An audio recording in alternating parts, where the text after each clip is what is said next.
what's up? I'm making butter chicken today, and I thought, what better time to talk about engine oil?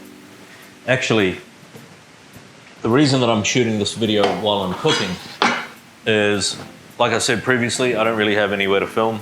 It's nice to shoot automotive videos when you're, well, surrounded by automotive applications, but I don't have that luxury.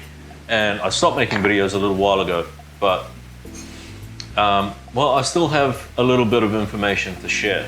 And given that information is information regardless of where you are, I thought, why not combine two things together? Now, I don't really know how to make a lot of Indian food, but butter chicken is kind of one of my specialties. And so it's on the menu at least once a week. And so that's what I'm going to be making today. And provide a really good distraction, I guess, when it comes to talking about cars. Alrighty, so first thing about engine oil is it's probably one of the biggest, most argued about subjects on the internet and in person. I mean, you meet people from workshops and things like that, and they have their preferred oil. And even I used to get into arguments with people on the internet about what kind of engine oils they use. And it's not really me getting upset at who uses what engine oil in their car. It's more so when someone asks a question on the internet where, you know, someone who doesn't really know anything about cars, and maybe they've just got a new car, like an old Japanese diesel, and they ask on a forum or something what engine oil is best to use in that car. And you get like 100 different responses. And I only get upset when someone starts dishing out incorrect information like it's gospel. So case in point, one of the people that I got pretty upset with was specifically for the Hi-Ace Super Custom, and he was going around telling people not to use synthetic or any type of synthetic oil in it whatsoever because you'll cause damage. And one of those guys that thinks that oil technology was better 30 years ago than what it is now. So yeah, anyway, the type of engine oil to use is a pretty common question that I constantly get asked.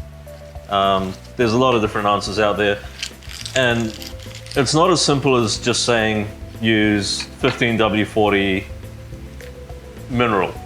There's more to it than that. And the best thing is to go by the API ratings, which is the American Petroleum Institute's ratings. Every car is built to that, every engine is built to that API rating standard. So for any Japanese diesel from the late 80s all throughout the 90s up till about 2004-05, you need to be running an API CI4 or an API CI4 Plus or an API CJ4 engine oil. The C stands for diesel. If it says S on the bottle, it's for a petrol engine. Sometimes it'll have both S and C ratings, so it's compatible for both petrol and diesel cars. I know quite a few people that run diesel engine oils in their petrol engines because of the high levels of detergents and dispersants to keep their engines nice and clean on the inside. And so the reason you want to run an API CI4 or CJ4 is the additives in the oil. It's not so much that sort of fake news, fake information that people like to regurgitate that synthetic oil is bad because it's not compatible with seals and it'll cause an old engine to leak oil and things like that. In fact, there's a really good video on YouTube by the channel name Project Farm. I'll link that video in the description box below. He goes out and tests things really well and really methodically. And he did an engine oil test on two of his old engines. He's got like a really old Ford tractor and like an old pickup truck with a Cummins diesel in it. And he ran full synthetic in those for like a full extended oil drain interval. And as you would expect, nothing happened. It's just, you know, he just did it to prove a point. So yeah, it's not so much about will it cause leaks and things like that. With any engine oil, it's about the shear viscosity, the stability of the oil. It's about what sort of temperatures the oil can handle. And so it's more so about the additive package that's inside the oil, as well as what sort of temperatures and forces the engine oil is developed to withstand. So the CI and CJ for engine oils are developed for high RPM, heavy duty, naturally aspirated and turbocharged diesel engines that do not have DPFs or diesel particulate filters. And it's suitable for both indirect and direct injection engines. And with most CI or API C series diesel engine oils, they're usually backwards compatible, so you can always go backwards. Our cars, the 1KZ for example, would have probably used API CF4 when it first came out, but they don't make CF4s anymore when it comes to engine oils. That's been replaced by CJ and CI engine oils. And with that in mind, the latest API C series engine oil is the CK4. And you'd think, well, if it's the latest one, then I'll just use that if it's backwards compatible. And it will say that it's backwards compatible for any diesel. But the reason you don't want to use the latest and greatest is it's not always better, especially for our older diesels. So with modern turbo diesels and modern diesel engines in general having diesel particulate filters and requiring thinner engine oils, things like that, they have a requirement to have less additives in them because you don't want, for example, zinc in a modern diesel engine oil at high levels. And zinc is a really good, one of the best protective additives an engine oil can have. You can't have that in a modern turbo diesel engine oil because it'll block up the diesel particulate filter. And so these modern diesel engine oils, the CK series, will have less additives in it than the older CI or CJ engine oils. And that's where things get a little bit tricky, and that's where people get caught off guard, I guess. So the engine oil to run on any diesel out of Japan from 1988 all the way up to about 2005 is any diesel engine oil with an API CJ or CK4 rating. The benefit for you guys, or anyone I guess, is if you find an engine oil that has a rating of CJ or CI4, it'll probably have both ratings on the one engine oil. So you'll see the bottle might say API CJ4/CI4/CI4 plus compatible. So it's not like you have to go purposely looking for a CJ or a CI, or that there's much of a difference between the two. The CI and CI4 plus, the only difference is I think shear stability. So the CI4 has a more durable lifespan within a high stress environment. So I'm just prepping everything at the moment. I like to get everything prepped so that I can clean down and then just have the one pot to work with. And I cook quite a bit. And whenever I see like a butter chicken recipe on the internet, there's always like so many steps. Like you got to marinate something in yogurt and lime juice or lemon juice and stuff, and this and that. Or like they make like a paste or something and do this and that. So this recipe comes from a friend of mine who had an Indian restaurant when I was growing up. His family did. And like it was the best butter chicken that I've ever had in my life. And so one day like I was over at his restaurant and he's like, oh, I'll show you how to make butter chicken. And it was really simple, and it's kind of like grassroots level because it makes a lot of sense. There's like a base curry that you make first, and then you add a couple of extra things to it and it becomes butter chicken. And it harks back to like the origins of butter chicken as well. I asked that same friend one day what the difference between a cook and a chef is to him. And he explained it so well that it stuck with me for over 20 years now. And that is, a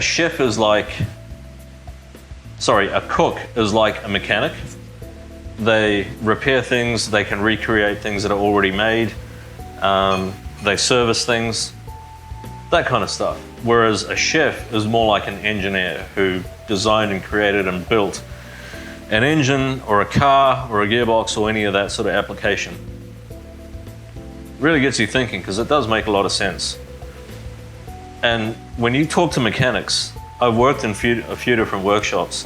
When you talk to different mechanics, you realize that a lot of them don't really know or care about engine oils. They don't really care about API ratings or viscosities and things like that. For a lot of these guys, it's what they were told by someone else who probably didn't have the same kind of information, or if they were lucky, they would have had like a rep come out from an oil company and explain to them the requirements and the differences and things like that. Otherwise, it's not really something that they're passionate about. Most workshops will stock 2, maybe 3 types of oil. And so when you go to pull your dipstick out on your 1KZ engine, for example, and it says 10W30, I found a lot of guys who aren't familiar with Japanese diesels tend to really want to stick to that 10W30 stamping. They're really scared of deviating from that. Like, they're afraid that something will happen to their engine. And it's strange to me to hear people being so hesitant. I mean, people that contact me and trust my input on cars, and they'll say what engine oil to put in. I'll tell them, like, where do you live? I'll ask them, where do you live and what do you use your car for and stuff. It doesn't really make that much of a difference, but you know, it's nice to know, just in case I live in Siberia or something, and I recommend like 1540. But yeah, when I tell them like run 1540 because you live in Texas, and they get really sort of hesitant, they get quite scared. They're like, but the dipstick says 10W30. I really just want to run 10W30. I'm quite scared to run 1540 and stuff like that because it might cause damage to the engine. It's really surprising for me. Like, I guess because I've grown up not just with diesels, but JDM diesels. Like I've said it before, to most people in the world, getting a car like a Delica or a Hiace or a Skyline is like, the sentence has to start with JDM. And if you took your Hiace Super Custom back to Japan to like a workshop, any old workshop, and asked for like a service or something, I can guarantee you they're putting 15W40 in it. And if you took your Hilux or your Land Cruiser or your Prado or your Hiace to a workshop in Australia, like my mechanic, Lehman, David Lehman, which you guys may know from a previous video, guess what oil he's going to put in it? It's going to be 15W40. And if you took that same car to New Zealand, which is rather cold, again, for some reason everyone seems to run 15W40 in these things. Is it the best engine oil? The best weight or viscosity for it? Probably not. Does it do any damage? No, clearly not, because they're still running and roaming around the streets after nearly 30 years. So 1540 seems to be like the go-to, and I think a lot of that comes down to that API CI4/CJ4 rating, because when you look up CJ4/CI4 Plus or one of those API ratings, most of the engine oils that pop up, until recently that is, were 15W40. It's the same type of engine oil that's used in big tractor units for like prime movers, trucks. And a lot of that API CJ4/CI4S is also the type of engine oil that's used in marine engines and agriculture and mining and things like that. So that's why it's still made. All of the previous oils like CF4, and there was a few others before that as well, which were still really good oils and now completely redundant. Hardly anyone makes it anymore. But they still make CJ and CI4 specifically. Every year, it's not going to die off, and they're not getting rid of it because these older diesels need it. You can't use CJ4, CI4 in a brand new diesel engine, like a new 3.3 litre V6 in the Land Cruiser 300 series, because of that DPF. And these older engine oils have really high levels of like anti-wear additives like a big percentage of it, relatively speaking, we're talking parts per million, is like a zinc additive package, and it just will destroy diesel particulate filters and stuff in newer diesels. But for our old diesels, it's definitely the right oil to get. So back to grades, what kind of engine oil? 1540, 10W30, which is right for you? I'd say if you're really focused on going for the 10W30, do it, yeah. It's not going to cause any damage, but it's not the best oil that you can get. You want something that gives you the broadest operating spectrum. So if you live in like northern Canada or somewhere where it's really, really frigidly cold for quite a lengthy part of the year, then the 10W30 might be ideal for you. For anywhere else, anywhere from say minus 10 degrees Celsius up to 45 degrees Celsius, 10W40 seems to be the go. And that's where most of the manufacturers within this API rating likes to stick their premium engine oil product. And that's where you'll find like the semi-synthetics and the full synthetics in that 10W40 range. If you live somewhere that's hotter, like the Middle East, there's noisy people on motorbikes. You'd find it more difficult to buy a 10W30 in the API CJ/CI4 range, just because hardly anyone uses it. The 10W40 seems to do just as good a job as the 10W30. And if you really live somewhere excessively hot, like, you know, Texas or the Middle East, and you want something that is a little bit warmer, well, better suited to a hotter climate, then you might want to go to like a 15W40. And you'll find that 15W40s are mainly found in semi-synthetic at best. Most of those oils will be like fleet oils that big trucking companies will buy in 20-gallon drums, and they're mainly just run-of-the-mill.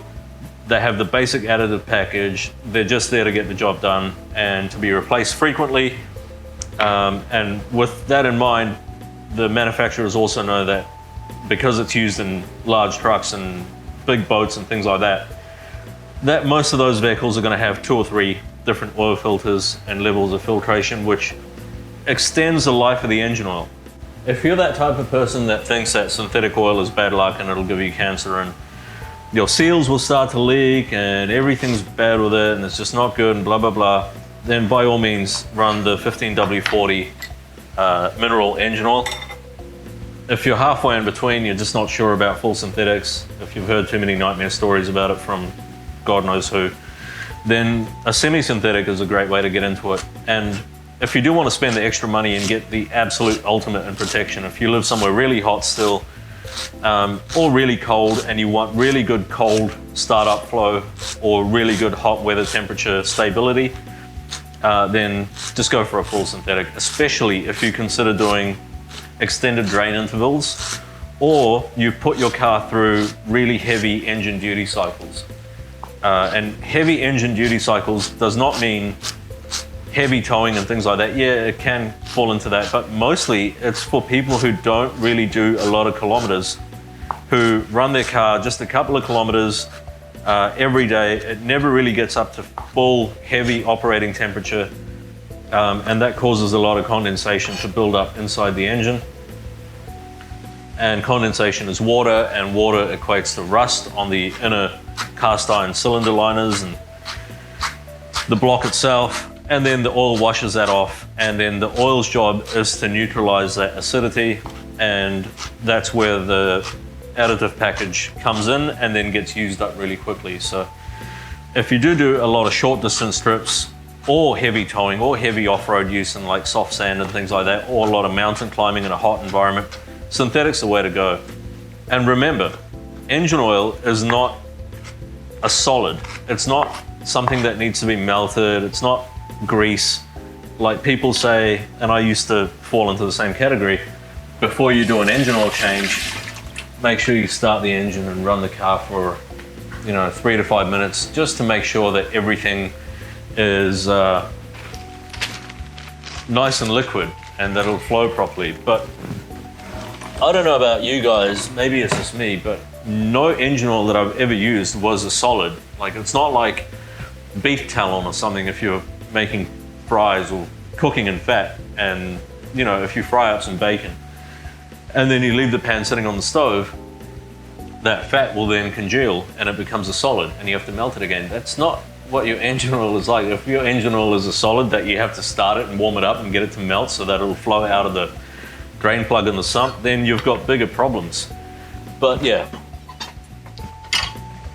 essentially what it comes down to is the engine oil. If you've got a Delica with a 4M40T, then you're very lucky, or a 4D56 engine, or a 1KZ in a high ace, or a 2.8 litre 3L, or a 1HZ, or a 1HDT, in which case I hate you because that's my favourite engine, or a TD27 in a Nissan Terrano, TD42 in a Nissan Safari. Any of those engines, APIC J4/APIC i4 or APIC i4 Plus is the right kind of engine oil to use. Whether you want to go full synthetic, semi-synthetic, or mineral, that's up to you. And as per oil viscosities and weights, you can't really go wrong with 10W40. That's all I have to say about engine oil, and I'm going to start cooking now. Maybe I'll show you the process as well if you want to see it.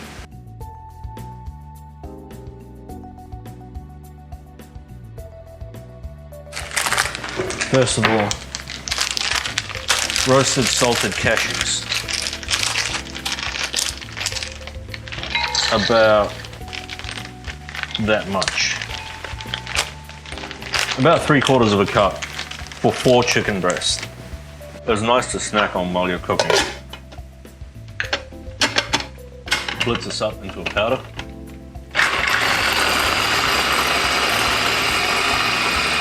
But don't blitz it for too long or too slow, because you'll end up with cashew butter.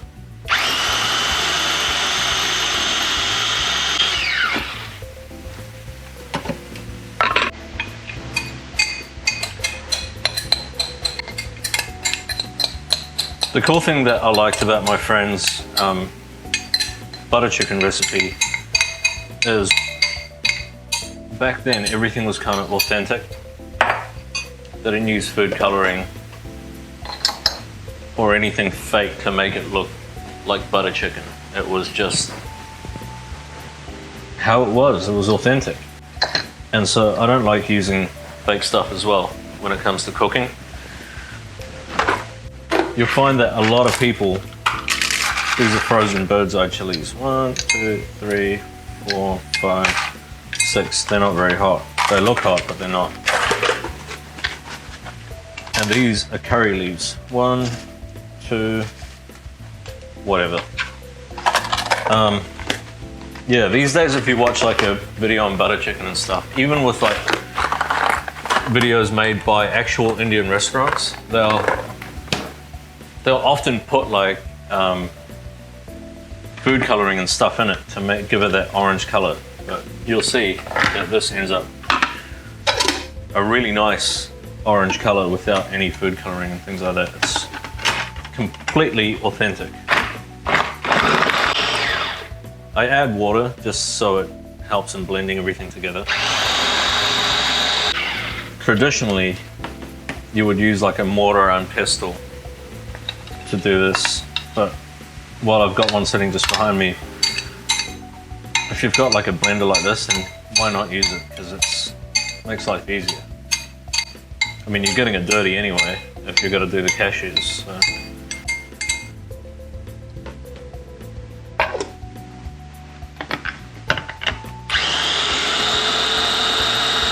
Needs more water.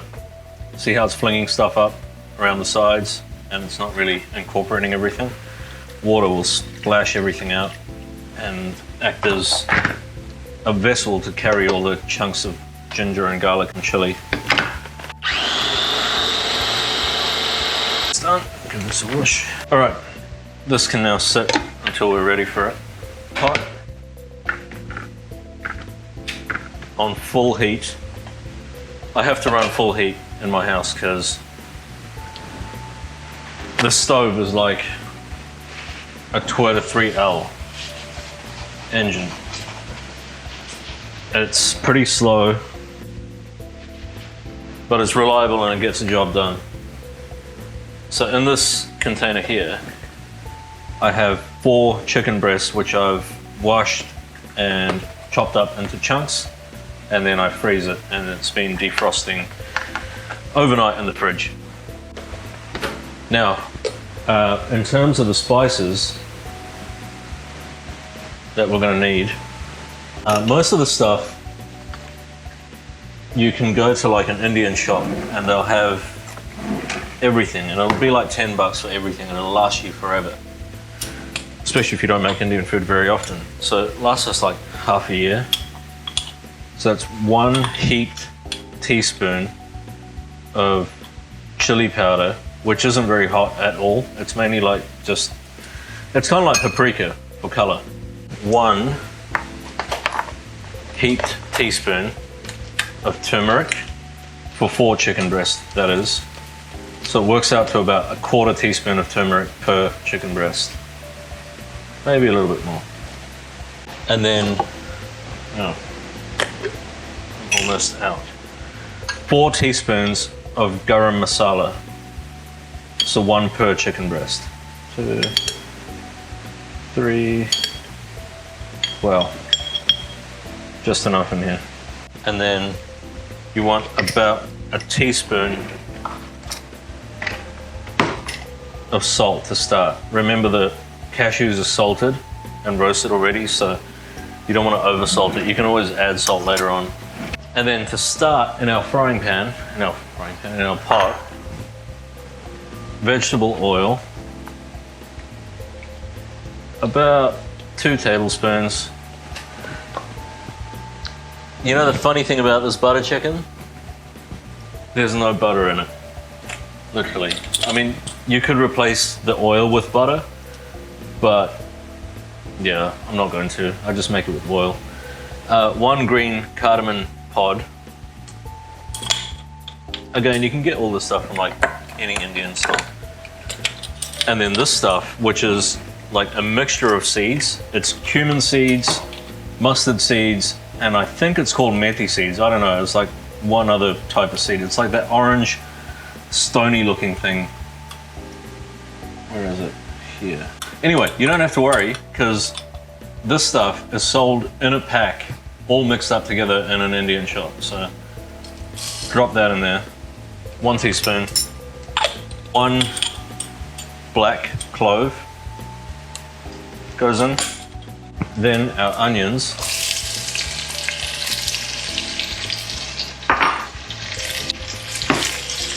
And we just want to cook the onions out until they're fairly well caramelized. You know how sometimes you can get butter chicken that's a little bit sweet? Well, it's usually because they load it up with sugar. But if you do like the sweetness of butter chicken and you like that contrast between sweet and savory, another way to get that sweetness without loading it up with sugar is just to cook the onions out for a very long time. And you end up with that natural sweetness coming out of the caramelization. All right, I'm gonna let that go for a bit.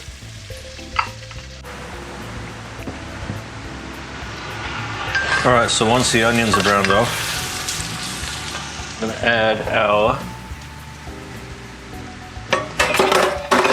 ginger, garlic, chili, curry leaves that we blended up with water.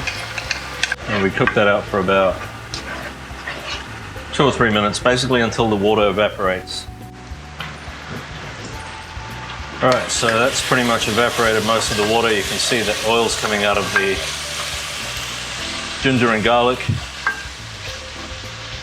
Now we go in with our chicken. Hopefully it's all defrosted properly. Not exactly, but it'll break up. I'm quite rough with it. I just break it up because it's got to cook for about half an hour like this anyway, and then it will cook for another 10 or 15 minutes when we finish it off with tomato paste and cream. You want to try and break it up if it is frozen like this. It's not completely frozen, it's just kind of clinging on. But you want to get all of the spices around every chunk of chicken essentially. So yeah, that's breaking it pretty easy now. And now, just since we've broken all that up, we can go on with our spices. So this is our chili, turmeric, and garam masala and salt. You always want to cook with salt, a little bit of salt, and then season later on to correct it later on. But you want the salt to basically draw out any moisture from the chicken. It's right about now your house will start smelling like an Indian restaurant. The good thing about this is it's not like smelly, bad smelly. It smells quite fresh and vibrant, which it is, I guess, because that's all of the ingredients that we use is fresh. So you'll start to see some color once it's mixed up pretty well. Put a lid on it, leave it on high. If you're cooking on gas or something more powerful, then put it on medium high. And just stir it once every couple of minutes just to make sure it's not catching. You want to wait until the chicken breast releases all of its moisture, and then we'll add our tomatoes and cook it out for another 10 or 15 minutes. If we added our tomatoes right now, the acidity in the tomatoes will cause the chicken to become rubbery. So we want to make sure that the chicken's basically cooked, and then we add our tomatoes. Just on a side note, this here is the dough for the naan bread. I made it this morning and it's already risen up pretty well. That is so simple to make, but I've already made it, so I can't show you how to make it. Maybe in another video sometime. Alright, so that's had an opportunity to go for a few minutes. Just going to stir it, make sure all the spices are mixing through. Make sure the chicken's all broken up.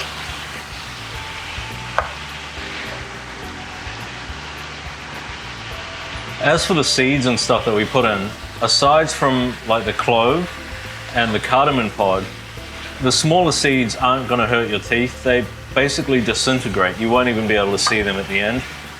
The same goes for the tomatoes, the onions as well. The onions basically fall apart and disintegrate. You won't see them as well. But yeah, if you do want, you can always fish out the cardamom pod and the clove that we put in, because if you get a full bite of that, someone always does, and it's pretty strong. But I never really bother. I just look out for it when I eat. Restaurants, they'll blitz their onions and things like that. They might even blitz the sauce to make sure that it's super smooth, but I like rustic sort of home cooking, so I'm just going to do it that way. So yeah, I've been thinking about doing more sort of just informational videos. Some of the videos that I had in mind was about HiAces overheating. So there's a lot of talk about the 1KZ HiAces having a reputation for being susceptible to overheating, and I thought I'd do a video on the culprits and how to mitigate that, and just to visually point and show people things to look out for. So another video was planned to be on tire pressures. Kind of like engine oil, tire pressures are widely debated and contested, and there's, again, a right answer, but it's not really as clear as one certain thing. There's always a combination of things that accumulate to then give you not just an outcome, it's not just a PSI rating or something like that, but to give you a broader spectrum to think about things so that you can analyze more factors before making a decision, and you'll have more information that way. Some people run 38 PSI, some people run 34 PSI. And for a lot of those guys, it's perfectly fine in their cars. But then someone else might go and run 34 PSI and have a blowout on a hot day because the sidewall's been flexing too much and it's overheated. And why does that work for someone perfectly fine and not for the other guy? And why do automotive manufacturers always recommend, like on the door place cards, such a low PSI rating when you go to like a tire shop, any tire shop, anywhere in the world, and they'll never put what's recommended by the manufacturer. If the manufacturer recommends 33 PSI, the tire shops will almost always add like 38 or 39 PSI instead. Even 40 I've seen, like personally. So we're not stirring the tomatoes yet. We just put them in and leave them. The reason we leave them is we want the tomatoes to steam. And once they steam, they'll break down, completely into mush. So I'm gonna let that go for another 3 to 5 minutes. Actually longer, we're just gonna simmer it for the next 10 or 15 minutes. So I'll come back to you then. Okay, that's simmered off quite well. The chicken's all cooked. All of the spices are cooked out. Now comes the annoying part. It's super easy and simple. I hate this part because I really like clean surfaces. And what's about to happen next is a lot of splattering. So I'd like to turn this down now. Now we go on with our cashew nuts that we blitzed earlier on. This will soak up a lot of this liquid almost instantly and thicken up the sauce. Now don't try and make this if you don't have any of the ingredients missing. The only thing you can omit from this if you don't have it is curry leaves, tomato paste, the equivalent of 2 tablespoons. I usually buy like a big jar of it and then I freeze it in smaller quantities. But like a lot of things that are out of stock in the world at the moment, we can't get the jar stuff anymore. But we can get the super expensive, super wasteful little sachets as usual. So 2 packs of this is the equivalent of 4 tablespoons of tomato paste. So normally you'd cook tomato paste out for a couple of minutes to get the tartness out of it. Because the chicken, everything in this pot is so searingly hot at the moment, you don't need to cook it out. It's gonna melt into everything and provide that silky, tangy tartness to balance off the intense spices and herbs that went into this. So next, we want to go in with cream. This is 600 mils, so just under a quart, I believe. I'm not sure about imperial units. Always save a little bit, just like to drizzle over at the end. But now's where you see the natural color of butter chicken come out. So we haven't used any food coloring. You've seen this from the start. And you'll start to see it go bright orange. So the more we cook this now, we're gonna have to cook it for about 10 minutes on a medium to high heat. The more we cook it, the darker it's gonna get, the more orangey it's gonna get. And it already smells like butter chicken straight away. Now's the time where, after a couple of minutes of simmering, you're gonna wanna check it for salt. And if it needs more, add some more. Because you've already added all of your roasted salted cashews. And we let that go. And it's already got that sort of, splattered everywhere, butter chicken consistency.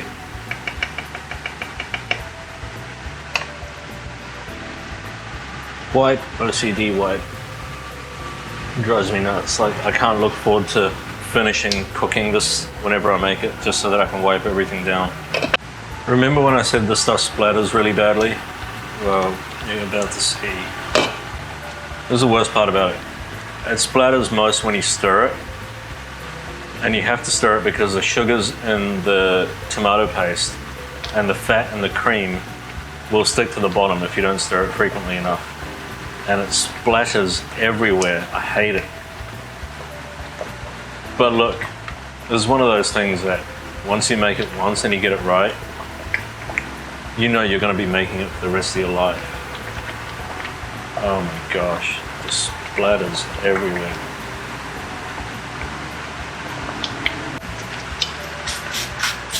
And it's already hitting my OCD nerves because it's gone onto the camera. Tripod. How's that for an Indian stereotype? Next time I go out filming somewhere, my camera's gonna smell like curry.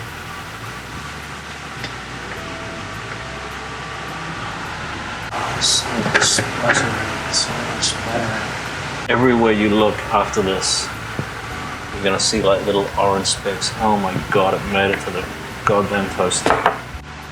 So with the heat off, I'm gonna let this bubble down a little bit and settle down so that I'm not just re-wiping everything that I've just wiped. And then we'll finish it off All right, so we're done. We're just gonna add a small handful of coriander. I save the rest because I make coriander and garlic naan, so that gets used there.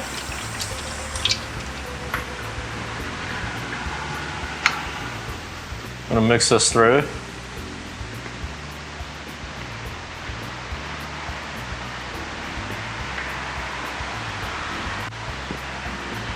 And if you're gonna serve this to like someone else, if you're having like a dinner party or something, you'd obviously put it in a smaller bowl, and then the cream that I saved for last, I just kind of drizzle on top. Just for that holistic, genuine Indian restaurant look. That's it. That's butter chicken. And more importantly, I guess, the real theme of this video, that's engine oil. No, don't put this in your engine. But yeah, hopefully this video answers a lot of questions that you had about engine oil. Alrighty, thanks for your time. See you later.